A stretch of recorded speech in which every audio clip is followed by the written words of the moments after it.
اقترب للناس حسابهم وهم فی غفلۃ معرضون، کہ حساب کا دن لوگوں کے سروں پر آیا ہوا ہے اور لوگ ابھی تک غفلت میں بیٹھے ہوئے ہیں۔ ایک اور جگہ پہ اللہ سبحانہ تعالیٰ فرماتے ہیں الم یأن للذین آمنوا ان تخشع قلوبهم لذکر اللہ، کہ کیا اب وقت آ نہیں گیا کہ جو ایمان والے ہیں ان کے دل لرز جائیں اللہ تعالیٰ کی ان آیات سے۔ تو my dear brothers and sisters, کیا وقت آ نہیں گیا کہ ہمارے دل جب قرآن مجید کی آیات کے ساتھ ان کا تعلق بنے تو وہ لرز جائیں، وہ کانپ اٹھیں؟ غفلت اصل میں ہے کیا؟ علامہ راغب الاصفہانی رحمہ اللہ فرماتے ہیں کہ غفلت کا مطلب ہے کہ جب انسان کسی چیز کو بھلا بیٹھتا ہے یا کسی چیز کو نگلیکٹ کر دیتا ہے یا کسی چیز کے بارے میں بے پرواہ ہو جاتا ہے۔ غفلت بھی دو قسموں کی پائی جاتی ہے، ایک ہے محمود غفلہ، یعنی وہ لوگ جو کہ ایک پازیٹیو غفلہ ہے کہ وہ گناہوں سے غافل ہو چکے ہیں، یعنی کہ وہ گناہوں کی طرف جاتے ہی نہیں ہیں، اتنے نیک لوگ ہیں، اتنے شریف النفس لوگ ہیں، اتنے تقوی والے لوگ ہیں کہ اب وہ بڑے بڑے گناہوں کے بارے میں سوچتے تک نہیں ہیں۔ تو یہ غفلت تو جو ہے یہ اچھی چیز ہے۔ دوسری غفلت ہے مذموم غفلہ، اور اس کے آگے سے تین مزید حصے ہیں۔ ایک اس میں عارضی غفلت ہوتی ہے جو کہ تھوڑی دیر کے لیے انسان کے اوپر آتی ہے، کسی نیک انسان پہ بھی آ سکتی ہے، ویسے وہ بڑا نیک لائف سٹائل گزار رہا تھا لیکن کچھ دیر کے لیے وہ غافل ہو گیا اور اس سے گناہ ہو گیا،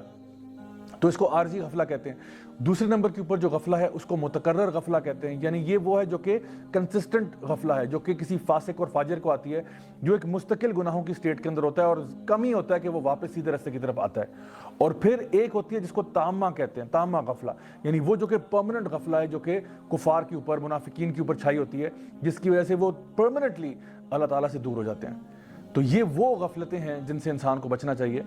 اب سوال یہ پیدا ہوتا ہے کہ آخر انسان غافل کس چیز سے ہوتا ہے؟ انسان غافل ہوتا ہے اللہ کے دین سے، قرآن مجید سے، ذکر کرنے سے، حفاظت کی دعائیں پڑھنے سے، نیک نیت رکھنے سے، اور جتنے بھی نیک اعمال ہیں ان کی پرائیورٹی کو غلط کر دیتا ہے، یہ بھی غفلت کی ایک نشانی ہے، اور اپنے زندگی کے مقصد سے غافل ہو چکا ہے، حتیٰ کہ قیامت کے دن سے غافل ہو چکا ہے۔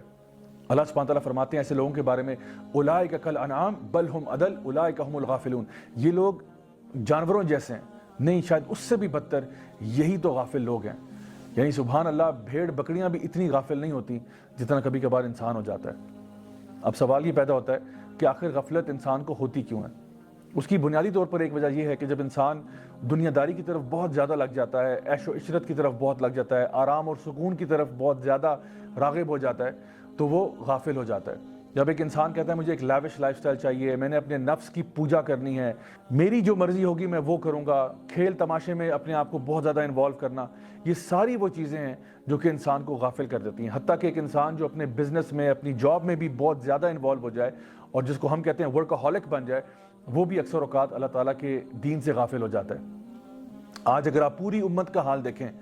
تو صورتحال کچھ ایسی ہے کہ لوگ یا تو اپنی فیملیز میں بہت بزی ہیں، یا اپنے کریئرز کو بنانے میں بہت بزی ہیں، یا اپنے لائف سٹائل کو اپ گریڈ کرنے میں بہت بزی ہیں، اور یہ بھول چکے ہیں کہ ہم نے لوٹ کر اللہ کے پاس جانا ہے۔ انا للہ و انا الیہ راجعون، ہم بھول چکے ہیں کہ ہم نے اللہ کے سامنے ایک دن پیش ہونا ہے، اور اللہ تعالیٰ فرماتے ہیں قرآن مجید میں فَمَن يَعْمَلْ مِثْقَالَ ذَرَّةٍ خَيْرًا يَرَهُ وَمَن يَعْمَلْ مِثْقَالَ ذَرَّةٍ شَرًّا يَرَهُ، اس دن جو تم نے ذرہ برابر خیر کا کیا ہوگا وہ بھی سامنے آ جائے گا، اور جو تم نے ذرہ برابر شر کا کیا ہو جائے گا وہ بھی سامنے آ جائے گا۔ آج کل کے میسج کو اگر ہم دیکھیں تو اکثر اوقات لوگ قرآن مجید سے غافل ہیں، نبی کریم صلی اللہ علیہ وسلم کی سنتوں سے غافل ہیں، اور شاید اللہ تعالیٰ کے دین پر عمل کرنا ہماری وش لسٹ میں ہی نہیں ہے۔ یہی سب سے بڑا المیہ ہے۔ ہم کہتے ہیں ہم نے بڑا آدمی بننا ہے، ہم نے اپنے کاروبار کو پروگریس کرانا ہے، ہم نے اپنی جاب میں آگے بڑھنا ہے، لیکن اللہ کا بندہ بننا ہے، یہ ہماری وش لسٹ میں بھی اللہ معاف کرے نہیں آتا۔ اب اصل میں جو غفلت کی سٹیٹ میں انسان چلا جائے، جس کا دل غافل ہو جائے، اس کے اوپر پنشمنٹس کیا ہیں؟ علماء اس کے بارے میں بیان کرتے ہیں کہ ایسا شخص جو ہے اس کی پنشمنٹ دنیا میں بھی ہوتی ہے اور آخرت میں بھی ہوتی ہے۔ ایسا شخص جو ہے اس کی زندگی سے اللہ تعالیٰ برکتوں کو اٹھا لیتے ہیں، اس کی دعائیں قبول نہیں ہوتی، شیطان اس کے اوپر حاوی ہو جاتا ہے اور وہ بدترین انجام کی طرف پہنچتا ہے، یعنی کہ اس کا جو انجام دنیا میں بھی ہوتا ہے وہ بہت برا ہوتا ہے، آخرت میں تو برا ہوگا ہی ہوگا۔ اللہ سبحانہ تعالیٰ نے بنی اسرائیل کا ذکر کیا قرآن مجید میں سورۃ البقرہ کے اندر، یا بنی اسرائیل اذکروا نعمتی التی انعمت علیکم وانی فضلتکم علی العالمین، کہ اے بنی اسرائیل یاد کرو